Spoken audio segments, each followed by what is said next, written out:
बिस्मिल्लाहिर्रहमानिर्रहीम। मोहतरम नाज़रीन, आज हम आपको एक शराबी शौहर और एक गरीब नेक बीवी का वाक़या सुनाने वाले हैं।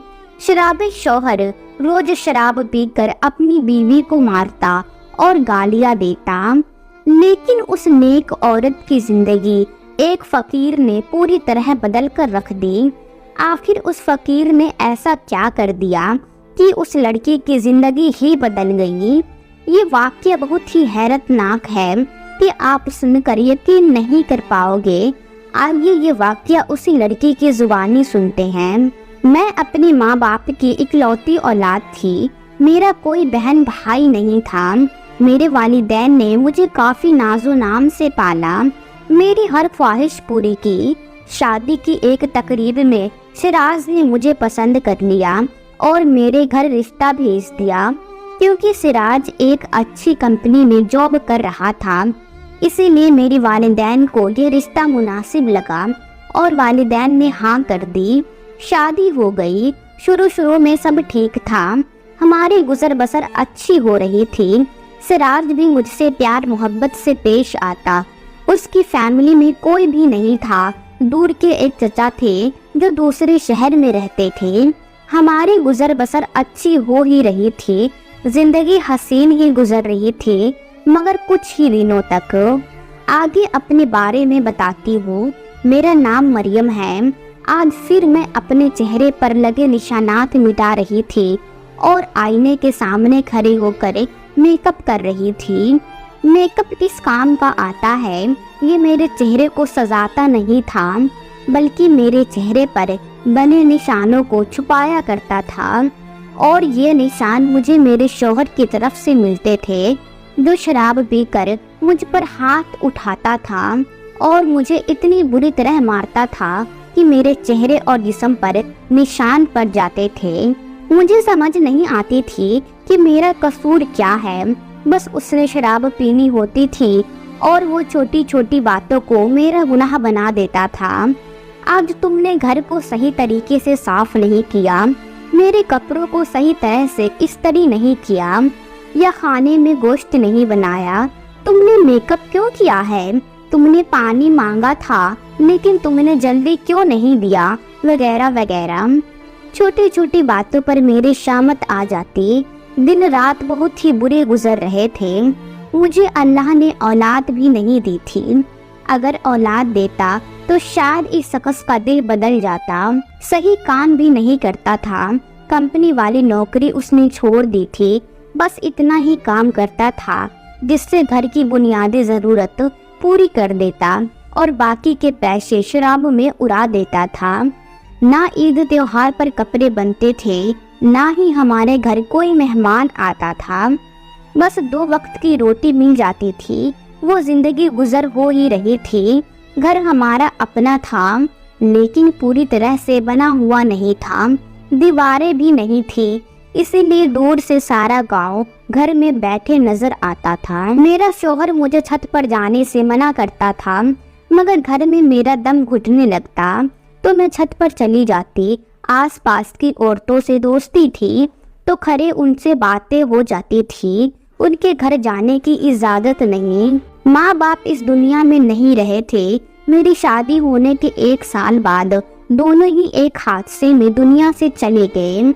मेरे शौहर को भी पता था इसके आगे पीछे कोई नहीं है, इसीलिए दिल खोल कर मुझ पर जुल्म करता। जब मैं छत पर खड़ी होती तो मुझे दूर से एक फकीर नजर आता जो इधर उधर भीख मांगता फिर रहा होता। सारे गांव के बच्चे उसको पत्थर मारते थे और लोग सब उसको धुतकार रहे होते थे। कभी कोई उसको 1 या 2 रुपए दे देता, लेकिन आजकल 1-2 रुपए का क्या होता है। मुझे सुकून चाहिए था और कहते हैं ना, नेकी का काम करके सुकून मिलता है। मुझे इस फकीर पर बड़ा तरस आता था। मुझे ऐसा लगता था कि मैं भी इस जैसी ही हूँ। इसको सारा माशरा तंग कर रहा है और मुझको तंग करने के लिए एक ही शख्स काफ़ी है और उसकी और मेरी तकलीफ एक जैसी है। इसीलिए एक दिन मैंने उसे अपने घर पे बुला लिया। घर के बरामदे में बिठाकर खाना खिलाने का इरादा किया। तो वो अंदर आ गया। कहने लगा, बेटी तो मुझे घर में बुला तो रही है, कहीं तुम्हारे लिए कोई मसला ना बन जाए। शायद वो भी मेरे शौहर की जहनियत से वाकिफ था। कोई बात नहीं बाबा जी, आपको भूख लगी है, मैं आपके लिए खाना लेकर आती हूँ। मैं अपने लिए जो खाना बनाती थी वो उसके लिए लेकर आ गई। हमारे घर में पूरा खाना ही बनता था, कभी भी ज्यादा मकदार में खाना नहीं बनता था। लेकिन जब उसने खाना देखा तो वो दोनों हाथों से खाने को ऐसे खाने लगा कि जैसे 3-4 दिन से वो भूखा ही था। मेरी आंखों में आंसू आ गए। हम लोग घरों में बैठे होते हैं और हमारे 1000 मसले होते हैं, ये नहीं है वो नहीं है, और ऐसे लोगों के लिए तो भूख उनका सबसे बड़ा मसला होता है। एक वक्त की रोटी का इंतजाम हो जाए तो वो समझते हैं कि सब कुछ ठीक है, और हमें तो घर बैठे सब कुछ मिलता है, मगर फिर भी हम अल्लाह की नाशुक्री करते हैं, उसका एहसान बजा नहीं लाते और गलत कामों में पड़े रहते हैं। यही सोचते सोचते मैं बाबा जी को देखती रही। जब उन्होंने खाना खा लिया तो मैं बर्तनों को उठाने लगी तो फकीर बाबा ने मेरे हाथों को देखा और मैंने पूछा कि बाबा जी क्या देख रहे हैं? तो वो कहने लगे कि हाथ की लकीरें पढ़ रहा हूँ। मैंने कहा कि मेरी लकीरों में तो बदकिस्मती ही लिखी होगी। उन्होंने कहा कि नहीं, तुम तो बहुत ज्यादा खुशकिस्मत हो। मैं हैरान हुई और मैंने अपनी हथेली उनकी तरफ बढ़ाई। शायद वो हाथ की लकीरें पढ़ते थे, शायद उनको हाथ की लकीरें देखने की महारत हासिल थी। फकीर ने कहा, आप बहुत खुशकिस्मत हो, तुम्हारे दिन अच्छे आने वाले हैं, तुम्हें बहुत ज्यादा दौलत हासिल होगी अभी, और तुम्हारे पास दुनिया की हर सहूलत मौजूद होगी, अभी सब कुछ तुम्हारे कदमों में होगा। मैं मुस्कुरा दी और सोचने लगी, मेरा शौहर तो बहुत गरीब है, शराब पीकर मुझ पर जुल्म करता है। मगर फकीर की बात सुनकर कुछ हौसला हुआ, हिम्मत पैदा हुई और मुस्कुरा दी।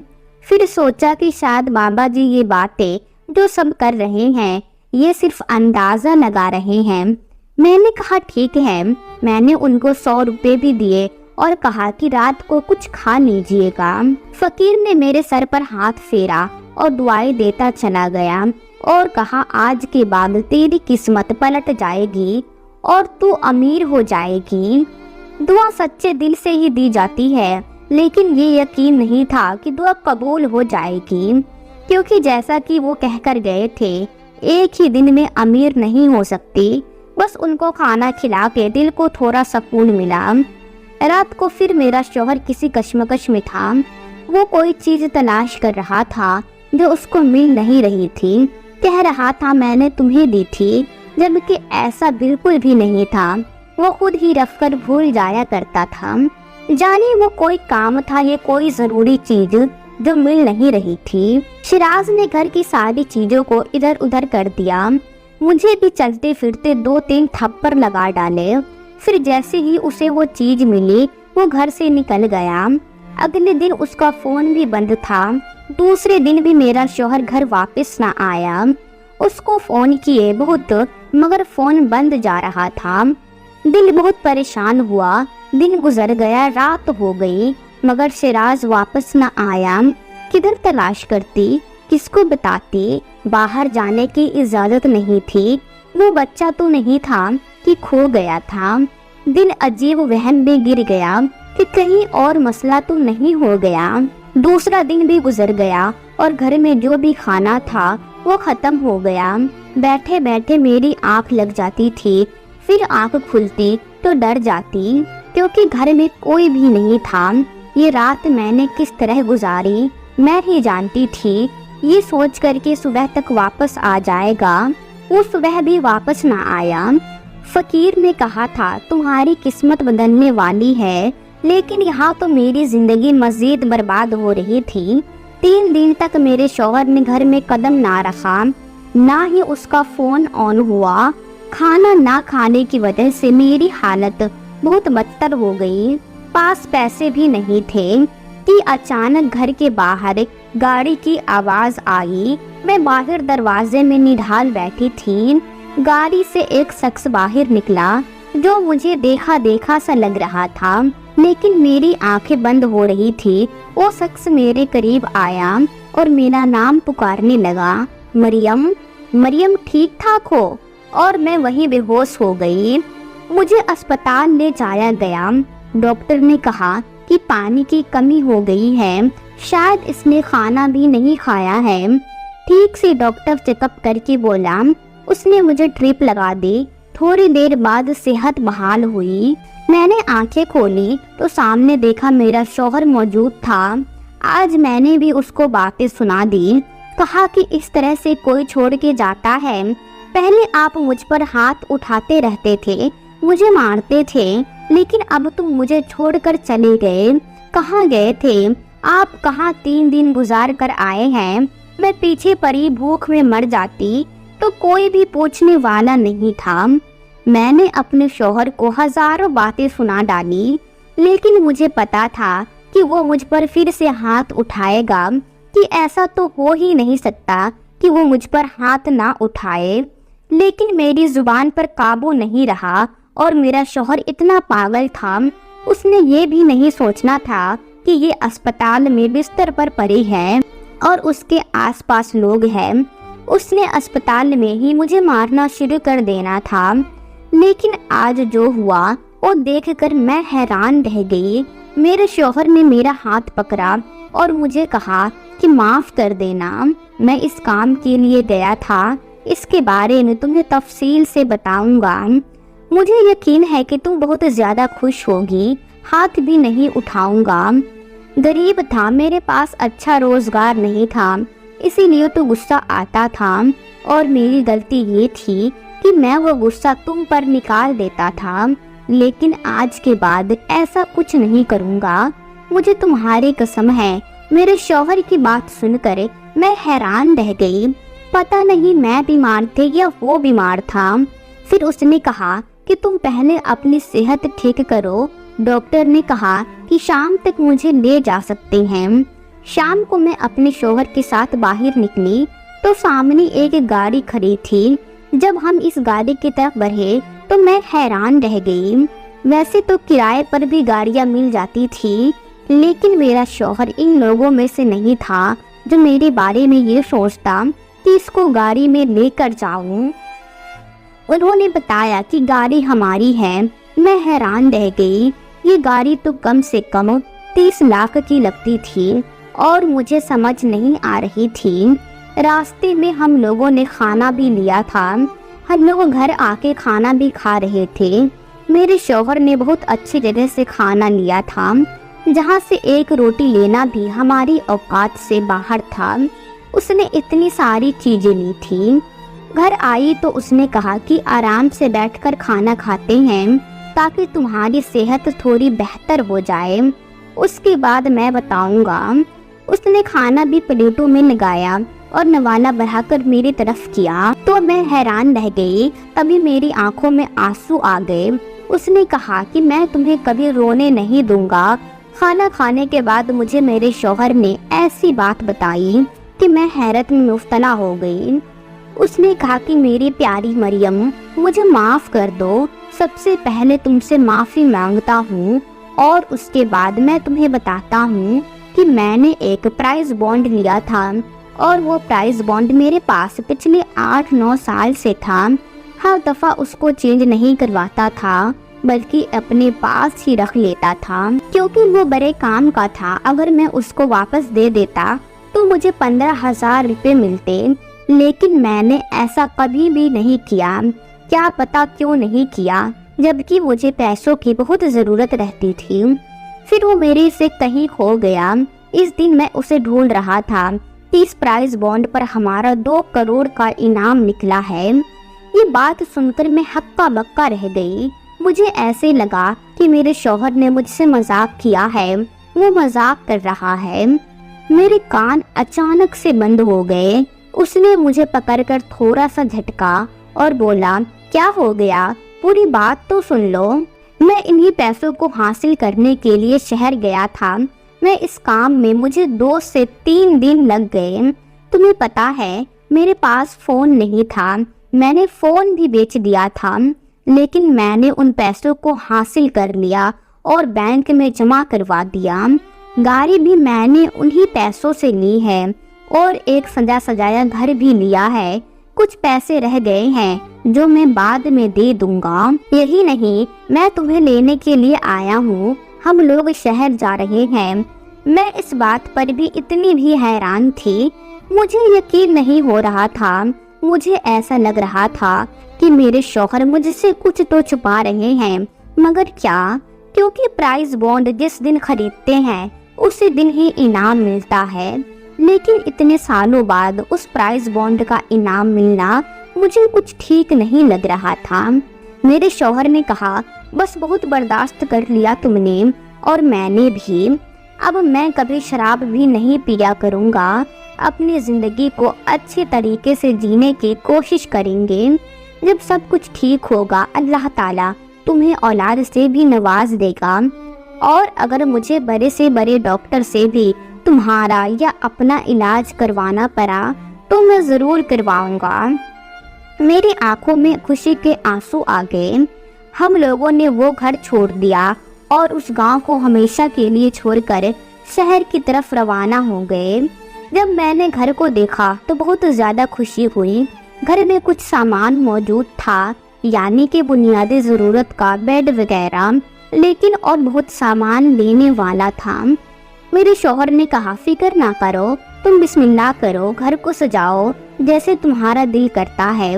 اس گھر میں دنیا کی ہر سہولت ملیں گے، اگر کوئی چیز اچھی نہیں لگ رہی تو مجھے بتا دو، میں دوبارہ بنوا دوں گا۔ 2 کروڑ تو ہماری 2 نسلیں بیٹھ کر کھا سکتی ہیں۔ میں کوئی اچھا سا کاروبار بھی شروع کروں گا تاکہ یہ پیسے مزید بڑھیں۔ میں تو حیران تھی، میرا شوہر اچانک ہی بہت اچھا انسان بن گیا تھا۔ واقعی دولت سے سارے مسئلے حل ہو جاتے ہیں۔ ہم نے اپنے گھر کو سجانا شروع کر دیا۔ میں بہت زیادہ خوش تھی، میری تو شکل ہی بدل گئی تھی۔ اب میرے چہرے پر رونق تھی، جس پر پہلے سے زخموں کے نشان ہوتے تھے وہاں اب صرف خوشی ہی خوشی تھی۔ اس کا مطلب کہ اس فقیر نے بالکل سچ کہا تھا اور اس کو میں نے کھانا کھلایا، شاید اسی کی دعا مجھے لگ گئی تھی۔ میں نے اپنے شوہر سے کہا کہ مجھے گاؤں واپس جانا ہے، کچھ لوگوں سے ملنا ہے، میں نے کچھ لوگوں سے ادھار بھی لیا ہوا تھا، وہ بھی واپس کرنا ہے، ویسے تو زیادہ نہیں ہے پر واپس دے دینے چاہیے۔ میرے شوہر نے کہا، بالکل جاؤ اور طریقے سلیقے سے جاؤ اور ان کو ادھار کے علاوہ بھی کچھ پیسے دے دینا۔ لوگوں نے مشکل وقت میں ہمارا ساتھ دیا تو اب ہمیں بھی ان کا ساتھ ضرور دینا چاہیے۔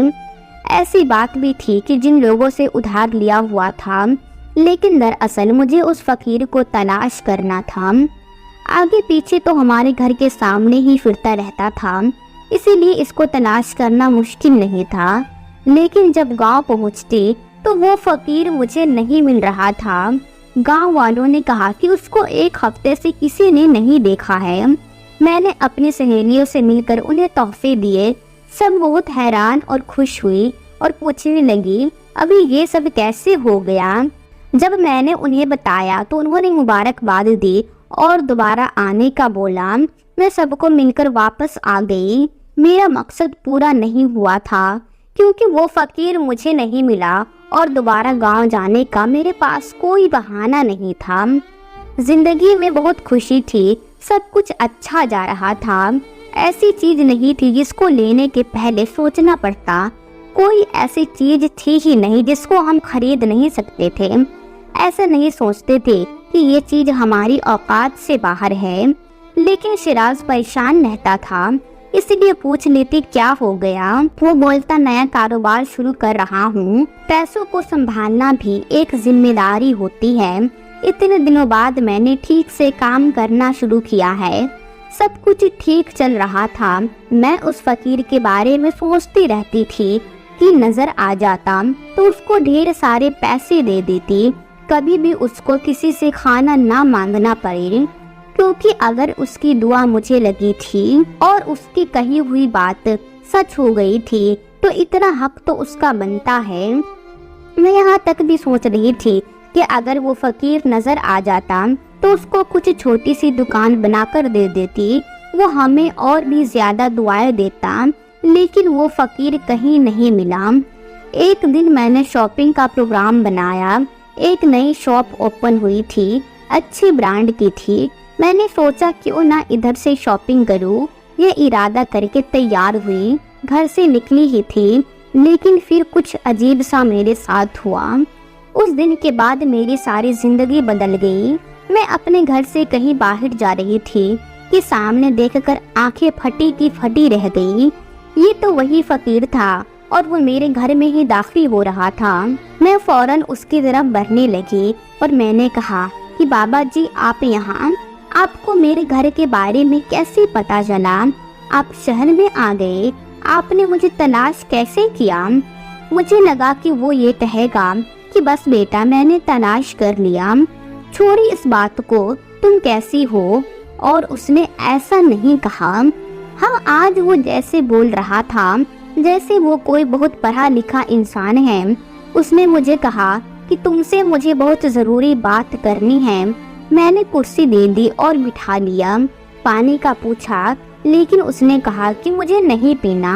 اس نے کہا کہ میں تمہیں ایک بات بتاتا ہوں، جسے سن کر میں بہت حیران ہو گئی۔ اس نے کہا میں فقیر نہیں ہوں، میں ایک جاسوس ہوں اور میری اچھی بھلی تنخواہ ہے۔ میں یہ جاسوسی کا کام کرتا ہوں فقیر بن کر، تاکہ کسی کو شک نہ ہو۔ تمہارا شوہر بہت زیادہ امیر ہو گیا ہے نا، اس نے کوئی 2 کروڑ کمائے ہیں۔ اس نے ایسی بات کی کہ میں بڑی پریشان ہو گئی۔ اس کو سب کچھ کیسے پتا چلا؟ میرا شوہر گھر پر نہیں تھا۔ فقیر نے کہا تمہارے شوہر کدھر ہے؟ میں نے کہا گھر پہ نہیں ہے، باہر ہے، وہ اپنا کاروبار سیٹ کر رہا ہے۔ اس کی باتیں سن کر میں حیران تھی، لیکن ابھی اس نے مجھے مزید حیران کر دیا۔ اس نے کہا تمہارے شوہر کی کوئی لاٹری نہیں نکلی ہے، اس نے بہت بڑے انسان کو جان سے مارا ہے۔ اس کو جان سے مارنے کے اس نے پیسے لیے ہیں، اور وہ بہت خطرناک انسان تھا جس کو اس نے مارا۔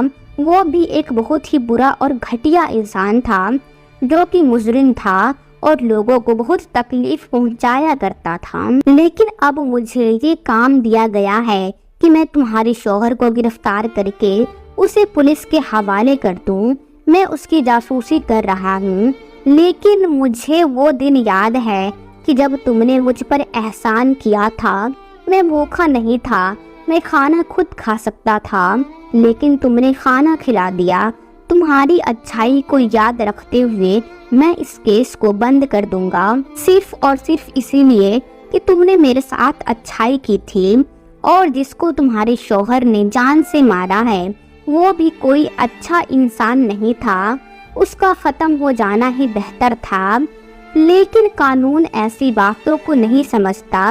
اس ملک میں سزا دی جاتی ہے جب گناہ کیا جاتا ہے، یہ نہیں دیکھا جاتا کہ جس کو ختم کیا ہے وہ ختم ہونے کے قابل تھا بھی یا نہیں۔ میں نے ہاتھ جوڑ لیے اور میری آنکھوں میں آنسو آ گئے۔ میں نے بہت زیادہ شکریہ ادا کیا کہ آپ نے میرا گھر بچا لیا، کیونکہ اگر وہ میرے شوہر کو پکڑ کر لے جاتے تو پھر میرا شوہر کبھی واپس نہ آتا۔ تو انہوں نے کہا میں نے تمہارا گھر تو بچا لیا، لیکن اب تم نے اپنے شوہر سے کہنا ہے کہ وہ دوبارہ اس طرح کا کوئی کام بھی نہ کرے، وہ اس طرح کے کسی معاملے میں بھی نہ پڑے، تبھی اس کی بہتری ہے۔ میں نے ان کو یقین دلایا کہ ایسا ہی ہوگا اور میں کبھی ان کو کوئی اور گناہ کرنے نہیں دوں گی۔ وہ میرے سر پر ہاتھ رکھ کے پھر سے مجھے دعائیں دے کر چلے گئے۔ میں نے ان کا شکریہ ادا کیا، میری زبان نہیں رک رہی تھی شکریہ ادا کرتے کرتے۔ ان کی وجہ سے میرا شوہر بچ گیا تھا۔ جب شیراز گھر آیا تو اس کو سب کچھ بتا دیا۔ وہ بھی حیران رہ گئے اور ڈر گئے کہ اگر آج وہ مجھے پکڑ کر لے جاتے تو تمہارا کیا ہوتا اور میرا کیا ہوتا؟ آپ نے جو بھی کیا غلط کیا ہے، لیکن دوبارہ اس طرح کی کوئی حرکت نہ کرنا، نہیں تو میں آپ کو چھوڑ کر چلی جاؤں گی۔ شیراز بری طرح ڈر گیا اور اس نے میری قسم کھائی کہ آئندہ اس طرح نہیں کروں گا۔ میں نے یہ تمہارے لیے کیا تھا اور غلطی غلطی ہی ہوتی ہے، لیکن ایک نیکی انسان کو بچا لیتی ہے۔ میری بھی کوئی نیکی نے اسے بچا لیا۔ پھر بھی میں نے اپنے شوہر کو اچھی طرح یقین دلایا کہ جو اس نے کیا ہے وہ بالکل اچھا کام نہیں تھا، پر اس نے توبہ کر لیا اور کہا اس طرح کی کوئی حرکت نہیں کروں گا، اور ایک ہفتے تک بڑا پریشان رہا۔ ہاں، یہ سوچتا رہا کہ میں نے مریم کے ساتھ کتنا ظلم کیا ہے، اس کو مارتا تھا، اس کو تنگ کرتا تھا، مگر یہ میری وفادار بیوی ہے جس نے میرا ساتھ دیا اور میری ڈھال بنی رہی، مشکل وقت میں میرے ساتھ گزارا کیا۔ اب تو شیراز نماز کا پابند ہو گیا تھا، گھر بھی ہم نے اچھا سیٹ کر لیا تھا، اور کاروبار کی آمدنی سے میں نے غریبوں کی مدد کرنا شروع کر دیا، جس سے ضرورت مند لوگوں کی امداد ہونے لگی، اور وہ ہمیں دعائیں دیتے تھے، اور مجھے بھی جب وہ اپنا پرانا وقت یاد آتا تھا میں بھی بہت اداس ہو جاتی تھی، اور اس فقیر نے ہماری زندگی بدل کر رکھ دی تھی۔ اس فقیر کو بھی میں کافی دعائیں دیا کرتی تھی۔ ہم لوگ اپنی دنیا میں رہنے لگے، اور اللہ کے کرم سے ہمارے یہاں اولاد بھی ہو گئی، ہم خوشی خوشی زندگی گزارنے لگے۔ دوستو، آپ کو ہماری کہانی کیسی لگی؟ اپنی قیمتی رائے ہمیں ضرور بتائیے گا، اور ایسے ہی مزید واقعات کے لیے ہمارے ساتھ ضرور رہیے گا۔ ہم ملتے ہیں آپ سے پھر کسی نئی ویڈیو کے ساتھ، تب تک کے لیے آپ اپنا خیال رکھیے۔ اللہ حافظ۔